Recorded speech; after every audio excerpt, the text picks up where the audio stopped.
At the 2011 Enrolled Actuaries meeting, the American Academy of Actuaries invited 3 well-respected public pension plan actuaries to discuss the future of public DB plans. The dialogue was the basis for the cover article in the September-October issue of Contingencies. Here now some brief highlights from that engaging dialogue.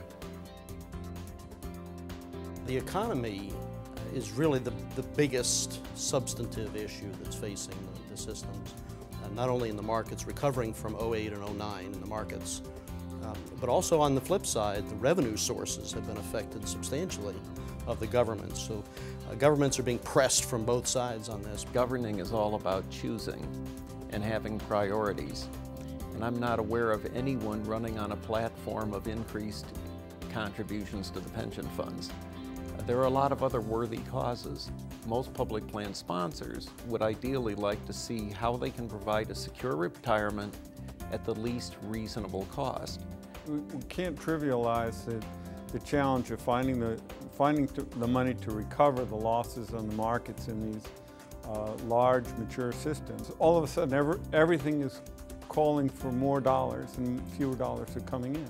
Some governments are not contributing a sound actuarial level of contributions to maintain the viability of the fund. In the budget process, if they were to set a level of actuarial contributions, at least as high priority as servicing the debt, I think they would go a long way to financing the pension promises in an adequate way.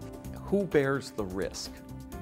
And employers on their own, bearing the risk of defined benefit plans in a risky asset investment environment is more than most CFOs could handle. The same problem exists with public plans, but public plans should have a longer life. Solvency is not their primary objective.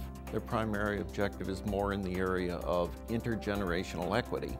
One of the challenges that we have, whether we're dealing with different public systems, each of which has its own rules, whether we're dealing with private systems that have a single set of rules, is to step back from those sets of rules for funding and talk to our clients more about what the nature of the risks are of the system and determine whether the people that bear the risks can afford to.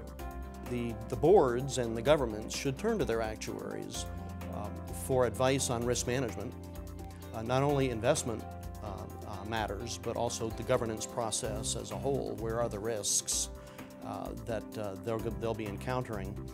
Because that's one of the things we do best, is measure risk and mitigate risk and manage risk. I think there are some interesting plan designs out there in the country already that we should build on that share the risk of a defined benefit plan between the employee and the employer. Currently, the defined contribution plan, the employee bears all the risk of the investment, whereas the traditional defined benefit plan, the employer bears all the investment risk.